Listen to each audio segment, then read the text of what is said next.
Do you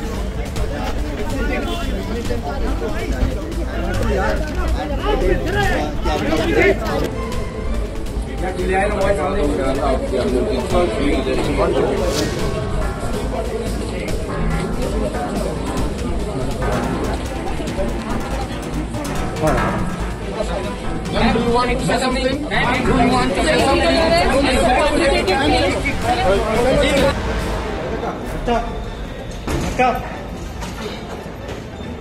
आपको 7 दिन की रिमांड पे भेजा है, आपका क्या कहना है कविता?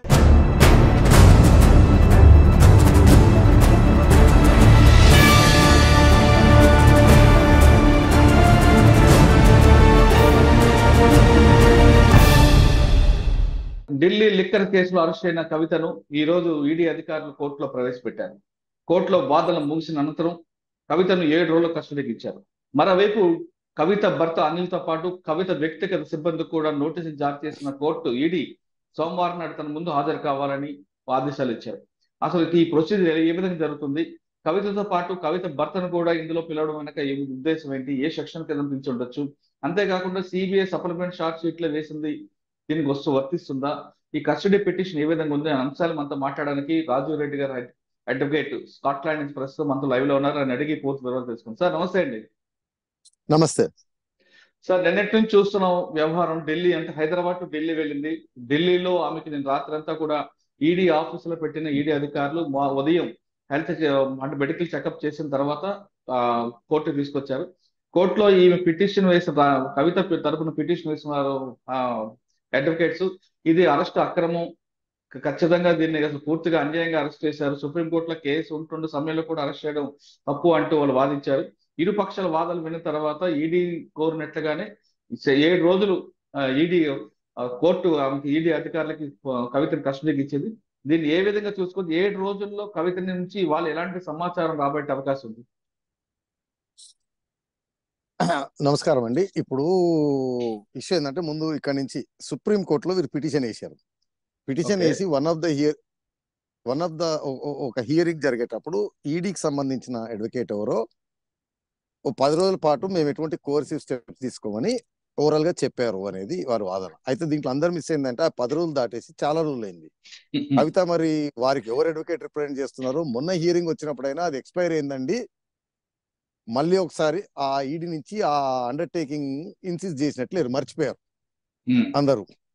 సో అది వెళ్ళిపోయింది. అండ్ సుప్రీం కోర్టులో మియర్ పెండెన్సీ, కింద ట్రయల్ కోర్ట్ అనేది ఆగదండి, కింద ఇన్వెస్టిగేటింగ్ ఏజెన్సీ ఆగదు. సో కవిత తరఫున ఎవరైతే అడ్వకేట్లు ఉన్నారో వాళ్ళకి మరి ఎట్లా మిస్ అయిందో అది మిస్ అయిపోయింది. అది జరిగినట్టు అది ఉంది అని ఊహించుకుంటున్నారు. బట్ అది ఎక్స్పైర్ అయిపోయి చాలా రోజులు అయింది అండర్టేకింగ్. ఒకటి. రెండోది, నిన్న చెప్పినట్టు ట్రాన్సిట్ వారెంట్ లేదు. తర్వాత కొంతమంది నాయకులు వచ్చి మహిళని అరెస్ట్ చేయకూడదు, రాత్రి అరెస్ట్ చేయకూడదు, పగల అరెస్ట్ చేయకూడదు, ఇవేవి చట్ట ప్రకారం చెల్లవండి. ఇన్వెస్టిగేటింగ్ ఆఫీసర్ మహిళ లేదు, మగలేదు. ఓన్లీ రిక్వైర్మెంట్ ఈస్ ఆ female officer to be present. ఒక మహిళా ఆఫీసర్ సమక్షంలో జరగాలి. ఇప్పుడు తర్వాత 24 hours ఇవి కూడా అవన్నీ పోయినాయి. ఇప్పుడు కేవలం వాళ్ళ సుప్రీం కోర్టు ఒకటి, ఇది అన్యాయం అక్రమం అంటారు. అంటే టెక్నికల్ గా మాట్లాడుతున్నారు తప్పిస్తే నేరానికి మించి మాట్లాడట్లేదు. ఇప్పుడు మనం గత ఇంటర్వ్యూలో చెప్పాం, సెల్ ఫోన్లు ఇవ్వడం పొరపాటు చేశారని ఒక ఇంటర్వ్యూ మనం చేసాం. ఒకసారి కొంచెం వెనక్కి వెళ్ళగలరా, మీ మీద షాడో చెప్పండి. సో దాంట్లో ఇప్పుడు నేను చెప్పాను, మనకి ఇండియన్ ఎవిడెన్స్ యాక్ట్ లో 2 సెక్షన్లు ఉంటాయండి, ప్రిజంప్షన్స్ అని. ఆ సెక్షన్ల ప్రకారం ఏంటంటే, natural course of human events ని ప్రిజ్యూమ్ చేస్తుంది కోర్టు. అంటే నేను చెప్పాను కదండి, ఓ ఇంట్లో దొంగతనం జరుగుతుంది, దొంగ అని అరుస్తుంటే పోలీసులు వచ్చే టైం కోర్టు మూట పట్టుకొని దొరికాడు అనుకోండి, కోర్టు ప్రిజంప్షన్ తీసుకుంటది నువ్వే దొంగతనం చేసేవాళ్ళు, అతను ఎక్స్ప్లెయిన్ చేయాలి ఎందుకు రాలేదు అని. అలానే ఈ ఫోన్లు యూజువల్ కోర్స్ లో మనం ఎవరం ఫార్మాట్ చేయమండి. ఓకే, సో ఆవిడ ఫార్మాట్ చేసి ఇచ్చారు. అది మీకు ఫోరెన్సిక్స్ లో ఫార్మాట్ ఎప్పుడు చేశారు, ఎలా చేశారు అనేది వస్తుంది. So it is for Kavitha to explain ఎందుకు ఫార్మాట్ చేశారని, కన్విన్సింగ్ ఎక్స్ప్లెయిన్ చేయాలి ఫార్మాట్ ఎందుకు జరిగింది అనేది. అది జరగనంత కాలం ప్రిజంప్షన్ ఉంటది. సో అక్కడ ఏమవుతుంది, ఎవిడెన్స్ ని డిస్ట్రాయ్ చేశారు ఒకటి. తర్వాత ఈడీ ఆఫీసర్ కి చెప్పాను కదండి, అడ్మిసబుల్ స్టేట్మెంట్ అని. ఈడీ ఆఫీసర్ కి అబద్ధం చెప్పడం కూడా ఒక నేరం. సో మీరు ఈ పిఎంఎల్ఏది సిబిఐ కేసు పక్కన పెట్టండి, ఎవిడెన్స్ డిస్ట్రాయ్ చేశారు, ఈడీ ఆఫీసర్ సమక్షంలో ఆనోత్ ఇచ్చే స్టేట్మెంట్ అది అబద్ధం చెప్పడం కూడా ఒక నేరం అనమాట. ఆ కొత్త నేరాలు చుట్టుకుంటాయి. ఓకే. సార్ ఇది అండ్ కాకుండా నిన్న అరెస్ట్ చెప్పండి. చేస్తున్నప్పుడు కేటీఆర్ గారు వీళ్ళందరూ కూడా కొంచెం ఇబ్బంది పెట్టడం, ఈడీ ఆఫీసర్లు అందరికీ అడ్డుకోవడం, ఇది కూడా బెయిల్ రాకుండా ఉండడానికి చార్జ్ షీట్ లో ప్లస్ అవుతుంది అంటారు. ఇది ఇప్పుడు కాదండి, డే 1 నుంచి చెప్తున్నాం మనం. కోఆపరేట్ చేయలేదు, బెయిల్ రిజెక్ట్ చేయడానికి ఇవే గ్రౌండ్స్ అవుతాయి. Summons okay. ఇచ్చినప్పుడు రాలేదు, అవాయిడ్ చేస్తా ఉన్నారు, ఫార్మాట్ చేశారు, కొన్ని ఫోన్లను మాయం చేశారు. ఇవి అవును. బెయిల్ కి ఇబ్బంది అన్నమాట. In future going ahead bail కి ఇబ్బంది జరుగుతూ ఉంటది. ఓకే. అంటే అవకాశం ఇచ్చినప్పుడే రెసిస్ట్ చేశారు, కోఆపరేట్ చేయలేదు, అవాయిడ్ చేశారు, తప్పించుకోవడానికి ప్రయత్నం చేశారు, సాక్ష్యాలని తారుమారు చేయడానికి ప్రయత్నం చేశారు అనేది బెయిల్ కి ఇబ్బంది పెడతాయి అనమాట బెయిల్. ఇప్పుడు నిన్న జరిగిన సంఘటనలో ఈడీ అధికారులు కూడా ఇక్కడ హైదరాబాద్ లో జరిగింది కాబట్టి కవిత కేటీఆర్ మీద కంప్లైంట్ ఇచ్చారనుకుంటా. 341 వస్తుంది అంటారా, 353 వస్తుందా? 353 అయితే అది కంప్లైంట్, మరి అది బంజారాహిల్స్ లోకల్ పోలీస్ కి ఇస్తారండి. అది ఆ జ్యూరిడిక్షన్ లో జరిగింది కాబట్టి దానిపైన మనకి లేదు. తర్వాత ఎక్కడో నేను చూశాను, బంజారాహిల్స్ పోలీస్ స్టేట్మెంట్ ఇచ్చారు, అటువంటి ఏమి మాకు అందలేదు అని. ఒకవేళ బట్ ఇది ఇచ్చుంటే మాత్రం 353 అండి. 353 వస్తుంది, 341 వస్తుంది అంటారు. అంటే డిపెండ్స్. అబ్స్ట్రక్షన్ చేస్తేనేమో 353 అనుకుంటా, అసాల్ట్ చేస్తే, అసాల్ట్ కాదు, క్రిమినల్ ఫోర్స్ యూజ్ చేస్తే, నెట్ వేసినా ఏదైనా చేసినా 341. అచ్చా. అంటే ఇప్పుడు ఈ కేసులో ఇవన్నీ కూడా ఆమెకి బెయిల్ రాకుండా ఉండడానికి ఇవన్నీ చార్జ్ షీట్ లోకి ప్లస్ అవకాశం ఉంది. బెయిల్ రాకుండా ఉండడానికి ఇబ్బంది. సార్ ఇప్పుడు తర్వాత పోలీసు చెప్పండి, మీరు చెప్పండి. మీరు అడగండి, దాంతో చెప్తాను. ఓకే. ఇప్పుడు ఈ కేసులో 7 రోజులు కస్టడీకి ఇచ్చారు. ఇప్పుడు దాదాపు సంవత్సరం నుంచి కూడా ఈడీ దర్యాప్తు చేస్తూనే ఉంది. 7 రోజులు కస్టడీలో ఎటువంటి విషయాలు వచ్చే అవకాశం ఉంటుందండి? కన్ఫరెంట్ చేస్తారండి. కన్ఫరెంట్ చేస్తారు అంటే మీకు ఈ కేసులో కవిత రోలు అంటే ఈడీ, నేను ముందు నుంచి చెప్తాను, ఈడీ వేసే ఛార్జ్ షీట్లు కానీ, సప్లిమెంటరీ ఛార్జ్ షీట్లు కానీ, రిమాండ్ రిపోర్ట్లలో ఇన్స్టెన్సెస్ మాత్రమే మెన్షన్ చేస్తుంది. దానికి సంబంధించిన ఆధారాలు ఏమున్నాయనేది వారి దగ్గర ఉంటాయి. ఒక లైన్ వస్తే 10 పేజీలు ఉన్నాయి అనుకోండి వెనకాల ఎవిడెన్స్. సో దాంట్లో స్పెసిఫిక్ గా కవిత గారి మీద ఏం చెప్తారంటే, ఢిల్లీలో ఏదో హోటల్లో మీటింగ్లు అటెండ్ అయ్యారు మిగతా అక్యూజ్డ్ తో పాటు, అక్కడ కంప్యూటర్ వాడారు, అక్కడ ప్రింట్లు తీశారు, ఆ సీసీ ఫుటేజ్ ఉన్నాయి, సిడిఆర్ రిపోర్ట్లు ఉన్నాయి. తర్వాత అతను సమీర్ మహేంద్రు అనుకుంటా, అతను 1-2 సార్లు హైదరాబాద్ రావడం, కవిత గారి ఇంట్లో మీటింగ్ జరగడం అది చెప్పారు. తర్వాత కవిత గారు ఏదో ఫేస్ టైమ్ లో 1-2 సార్లు మాట్లాడారని. సో ఇవి పెట్టుకొని కన్ఫరెంట్ చేసి అడుగుతారు అనమాట, ఆ మీటింగ్ మీరెందుకున్నారు, మీరేం మాట్లాడారు అని. మళ్ళీ దీన్ని క్రాస్ రిఫరెన్స్ వారితోటి అట్లా చేసుకుంటా పోతారు అనమాట.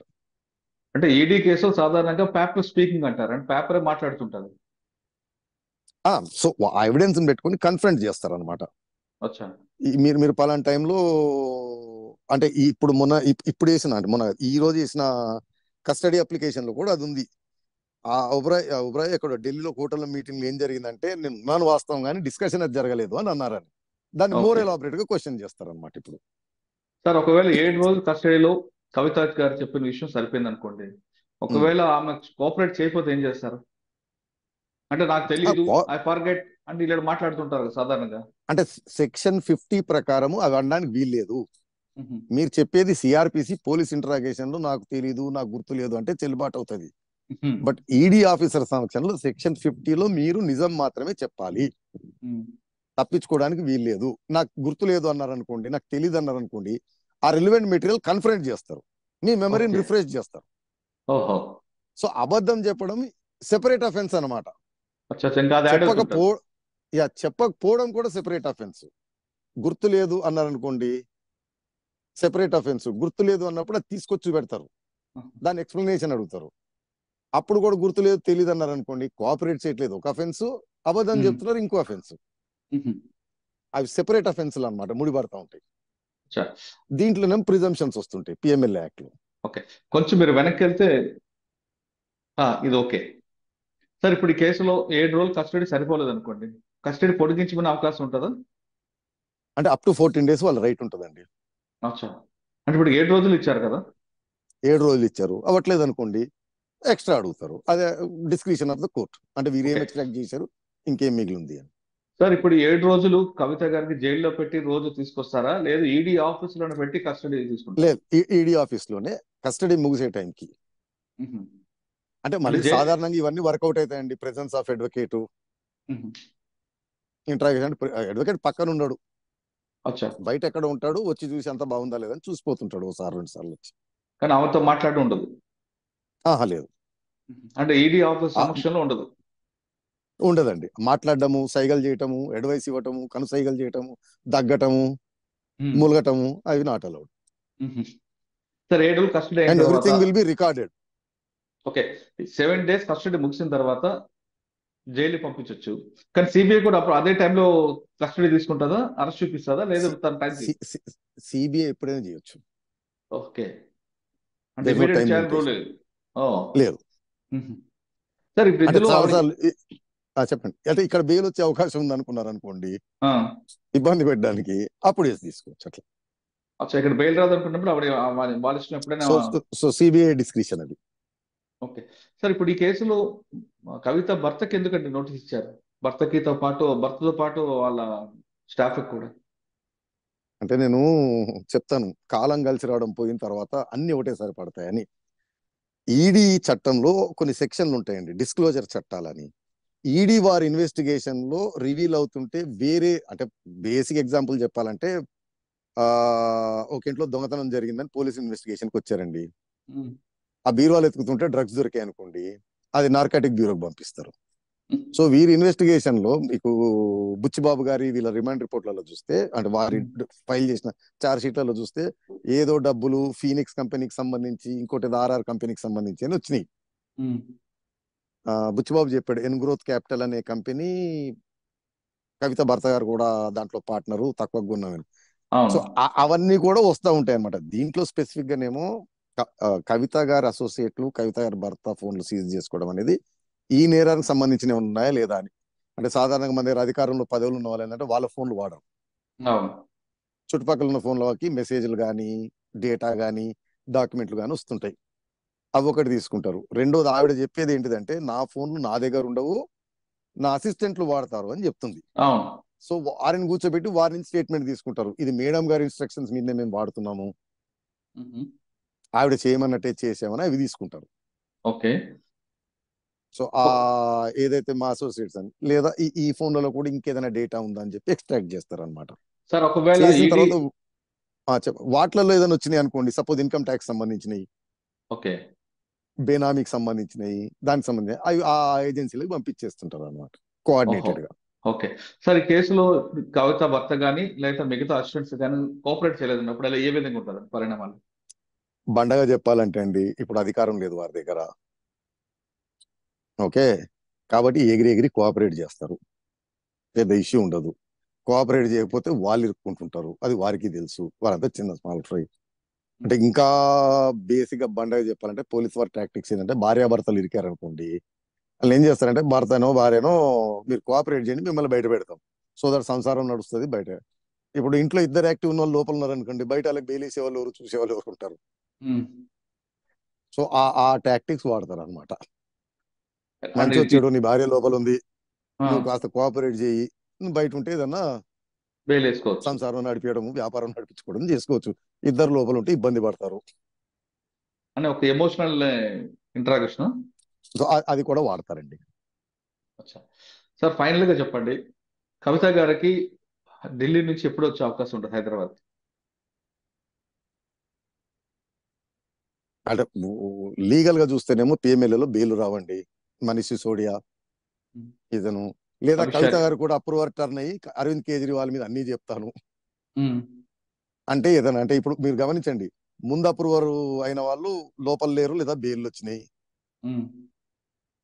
అప్రూవర్ కాని వాళ్ళు, కోఆపరేట్ చేయని వాళ్ళు ఇంకా లోపల ఉన్నారు. ఉమ్. సో కవిత గారికి మరి అధికారం అయిపోయింది, అన్ని అయిపోయింది, ఇప్పుడు ఏం అవకాశం లేదు, కాబట్టి ఇంక ఉన్నది ఉన్నట్టు చెప్పేస్తే నువ్వైనా బయట ఉంటావు. ఎందుకంటే ఇవన్నీ చార్జ్ షీట్లు పడి ట్రయల్ అయ్యేటప్పటికి రాజు ఎవరో మంత్రి ఎవరో, ఆ ఉమ్. టైంకి ఇంకా అరవింద్ కేజ్రీవాల్ టార్గెట్, ఆయన సార్ ఇది మీద ఈవిడే అప్రూవర్ అయ్యే అవకాశం కూడా. అంటే ఎవరు పడితే వాళ్ళని అప్రూవ్ చేసుకోవడం ఉంటుంది కదండి? కాదండి, ఇప్పుడు ఇది చైన్ అనమాట, వీళ్ళ నుంచి ఓహో. వేరే రాబడతారు, వాటి నుంచి వాటిని రాబడతారు, వాటి నుంచి వాటిని రాబడతారు. అచ్చా అచ్చా. సార్ కవిత గారిని అరెస్ట్ అంటే కేసులో రాకముందు అరుణ్ పిల్లై ఇచ్చిన స్టేట్మెంట్ ప్రకారం కవిత గారి పేరు వచ్చింది, అవును. రైట్? వచ్చిన తర్వాత ఆయన నన్ను ఫోర్స్ గా స్టేట్మెంట్ ఇప్పించారంటే అది యూటర్న్ తీసుకున్నారు. అవును. ఇప్పుడు వాళ్ళిద్దరిని ఆమెని ఈమెని కలిసి ట్రయల్లలో కూర్చోబెట్టి మనకు వస్తాయి ఈ బెయిల్లు ఆ, చార్జ్ షీట్లకు పనికిరావు ఇవి. రెండోది ఏంటంటే స్టేట్మెంట్ ఇట్ సెల్ఫ్ ఏ నేరం ప్రూవ్ చేయదండి. అచ్చా. ఇన్వెస్టిగేటింగ్ ఏజెన్సీ అంటే ఇప్పుడు సాధారణ పోలీస్ స్టేట్మెంట్లేమో అడ్మిసబులేగా, ఉమ్, ఈడీ స్టేట్మెంట్లు ఓన్లీ అడ్మిసబుల్, పరిగణనకు ఓహో. తీసుకుంటారు. బట్ దాన్ని ఎవిడెన్స్ ద్వారా కొరాబరేట్ చేసి ప్రూవ్ చేయాల్సిన బాధ్యత ఇన్వెస్టిగేటింగ్ ఏజెన్సీది. సో ఆ దాని మీద ఉంటారు అనమాట.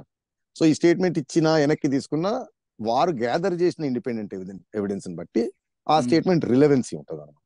అచ్చా. సార్ అయితే ఇందులో ఇప్పటికే ఒక అరుణ్ పిల్లనే కాదండి, ఇప్పుడు అప్రూవర్ టర్న్ కవిత గారి మీద మాగుంట రాఘవరెడ్డి, శరత్ చంద్రారెడ్డి, సమీర్ మహేంద్రు, అమిత్ అరోరా, దినేష్ అరోరా, బుచ్చిబాబు, నాకు తెలుసు 10 మంది చెప్పారు.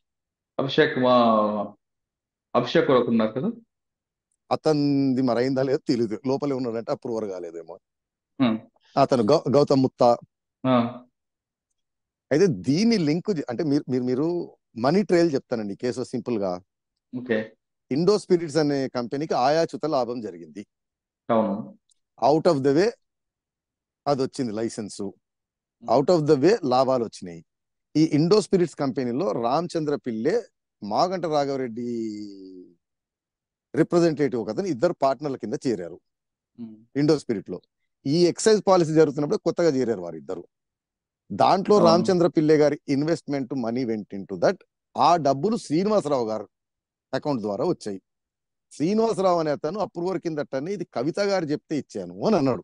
అవును. సో అది become benami investment of Kavitha. So um, అది ఇండో స్పిరిట్ లో డబ్బులు పోయినాయి.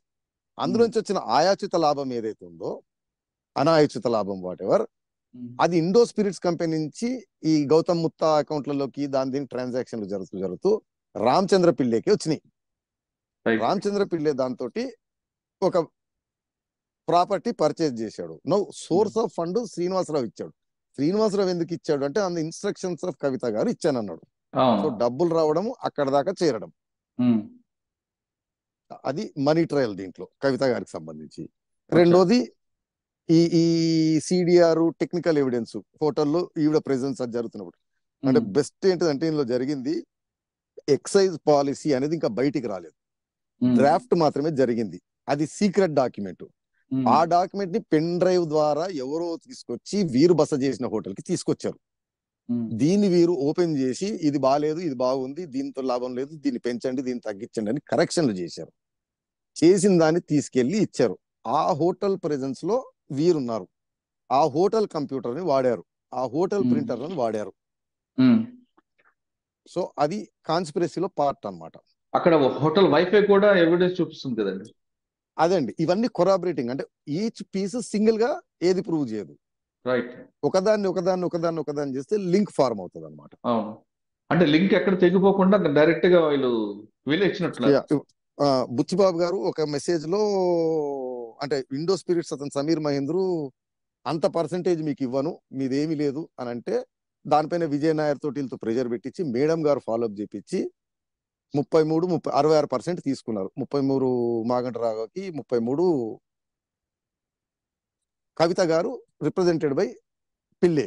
అయితే దాంట్లో ఒక SMS మెసేజ్ చూసింది మేడం గారు, అంటే అంత పర్సంటేజ్ ఇవ్వను అని సమీర్ మహేంద్ర అంటే మేడం గారు ఒప్పుకోరు, మినిమం 33% ఇవ్వాలి అని ఉంది. ఉమ్, అది బుచ్చిబాబు గారి స్టేట్మెంట్ లో మేడం అంటే నన్ అదర్ దెన్ కవిత గారు. అవును. సో ఐసోలేటెడ్ గా ఏది ప్రూవ్ చేయదండి. రైట్. సో ఇది ఒకదాన్ని ఇంకోటి పిఎంఎల్ యాక్ట్ లో ప్రిజంప్షన్ ఎడిస్ వస్తుంది, అదో బాధ. అంటే బియాండ్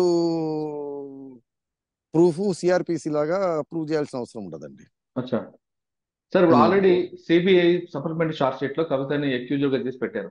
ఆ ఎవిడెన్స్, ఆ ఇన్వెస్టిగేషన్ పార్ట్ కూడా ఇందులోకి మనకు వస్తుంది అంటారా? రెండు లింకే కదండి. రైట్. అదే సిబిఐ కేసు కరప్షన్, లంచం ఇవ్వటము, లంచంతో అనాయిత లాభం పొందడం. ఈ పొందిన లాభాన్ని ఇప్పుడు వట్టినార్లపల్లి ప్రాపర్టీలు కొన్నారు, ఈ అకౌంట్లు వేసారు, ఆ అకౌంట్లు వేసారు అనేది ED. First part CBI. Second part వచ్చిన డబ్బుల్ని ఎలా వాడారు అనేది ఈడీ పిఎంఎల్. అండ్ మళ్ళా మేము చెప్తే చంద్రబాబు నాయుడు గారు అప్పుడు కూడా చెప్పాను నేను, వీరు లంచం చేతులతో ఇచ్చారు, వీరు చేశారని కాదు, 120B టైయింగ్ సెక్షన్ కాన్స్పరెన్సీ. లంచం ఇచ్చే కుట్రలో పార్టిసిపేట్ చేశారు. సో అది ఈ కవిత గారికి బాగా చుట్టుకునే సెక్షన్ 120Bలు ఉంటాయి అన్నమాట. సార్ కాన్స్పరెన్సీ కేసులో ప్రూవ్ చేయడం చాలా కష్టం కదా, బడ్డెన్ కదండి. అవునండి, circumstantial evidence, secret document, finalize కాని డాక్యుమెంట్ ఈ హోటల్లో తీసుకొచ్చారు, ఆ హోటల్లో చర్చలు జరిగినాయి, అక్కడ కరెక్షన్లు చేశారు, చేసినప్పుడు మీరున్నారుగా, అది చాలా ప్రూవ్ చేసుకోవచ్చు సార్. మీరు ఎందుకున్నారు, మీకు చెప్పాల్సిన బాధ్యత కూడా ఉంది కదా. అవును, నేను టీ తాగడానికి వెళ్ళాను, కాఫీ తాగడానికి అనుకోకుండా ఇల్లు కలిసారు అని. సో అదొకటి కాదు. సో అది ఫాలోడ్ బై ఇంకోటి. సపోజ్ అది కాగానే సమీర్ మహేంద్రు హైదరాబాద్ లో కవిత గారి ఇంట్లో మీటింగ్, ఆ సిడిఆర్ రికార్డులు, అదంతా ఫేస్ టైమ్ లో మాట్లాడడం, అంటే అక్కడ ఒకటి జరుగుతూ ఉంటే దాని బిఫోరో ఆఫ్టరో ఒక ఇన్సిడెంట్ జరగటం. నేను మీతో మాట్లాడి వెళ్ళంగానే మీరు పోయి ఒక పని చేయటం, అది చేయగానే మీరు మళ్ళీ నాతో కమ్యూనికేట్ చేయటం, ఇది జరగంగానే నా అకౌంట్ డబ్బులు రావడం, ఇలా.